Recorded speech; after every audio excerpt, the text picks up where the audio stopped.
Ready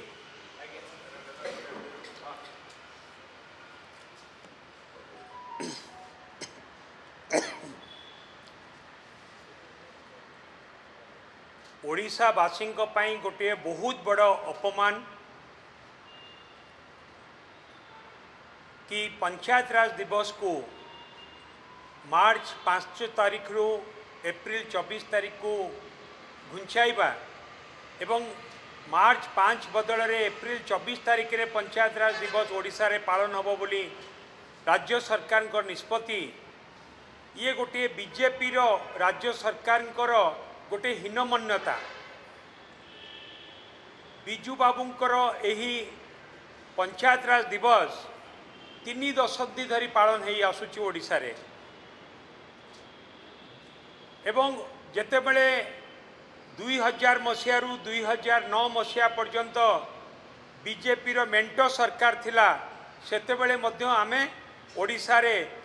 मार्च 5 बिजू बाबूंको जन्म जयंती दिन पंचायत राज दिवस पालन करी आसुथिलु। बिजू बाबू जड़े स्वाधीनता संग्रामी थिले, जड़े राष्ट्रनीतिज्ञ थिले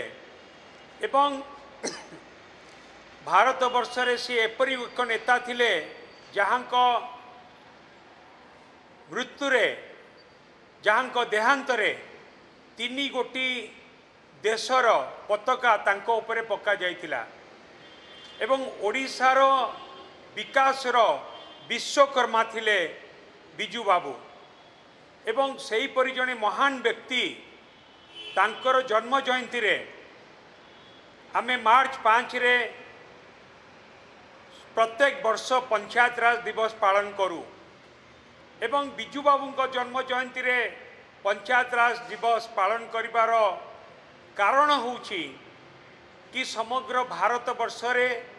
त्रिस्तरीय पंचायत राज व्यवस्था बिजू बाबू ही आरंभ करथिले। भारत वर्ष रे प्रथम नेता बिजू बाबू जे कि ओडिशा रे त्रिस्तरीय पंचायत राज व्यवस्था करथिले एवं क्षमतार विकेंद्रीकरण करिकी पंचायत रे गाँव रे लोक प्रतिनिधि हाथ रे क्षमता देकी पंचायत रो किपरि उन्नति हबो ता पई पदक्षेप नैथिले बिजू बाबू। बिजू बाबू कहउथिले पंचायत रो जे प्रतिनिधि से माने होउचंती पंचायत रो मुख्यमंत्री। बिजू बाबूंकर ए त्रिस्तरीय पंचायत राज व्यवस्था द्वारा पंचायत रे सरपंच, पंचायत समिति सभ्य एवं जिला परिषद गठन करने सृष्टि होता एवं क्षमतार विकेंद्रीकरण होता ग्रामांचल विकास गोटे बाट फिटिला बिजू बाबू द्वारा जे कि प्रथम समग्र भारत वर्ष रे बिजू बाबू ही प्रथम व्यक्ति जे ओडिशा रे पंचायत राज व्यवस्था आरंभ करथिले त्रिस्तरीय पंचायत राज व्यवस्था। केवल सेतिकी नुहे बिजू बाबू होउचंती भारत वर्षर प्रथम व्यक्ति जे महिला मानू पंचायत राज व्यवस्था रे 1/3 रिजर्वेशन महिला मानू देइथिले बिजू बाबू। सही परि जने महान व्यक्ति तांको जन्म जयंती रे आमे प्रत्येक वर्ष 3 दशंधि धरिकी पालन करी आसुचु पंचायत राज दिवस। किंतु जेतेबेले वाजपेयी जी पूर्वतन प्रधानमंत्री जड़े महान नेता से मध्य बिजू बाबू स्मृति रक्षा पाई भुवनेश्वर रे एयरपोर्ट को बिजू बाबू नाम रे मध्य नामित करथिले। सेही परि जड़े महान व्यक्ति को जन्म जयंती रे पंचायत राज दिवस पालन न करिकी एप्रिल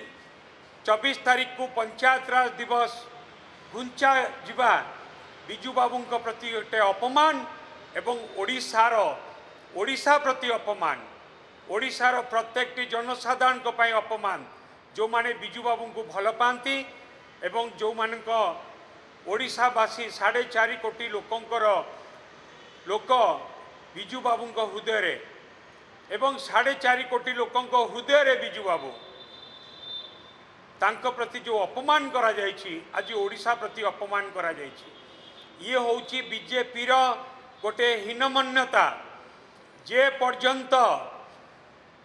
राज्य सरकार ए निष्पत्ति परिवर्तन न करिवे से पर्यंत आमे चुप रहिबुनी एवं या प्रतिबदल रे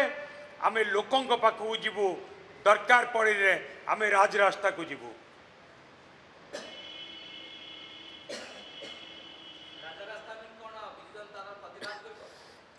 निश्चित भाव में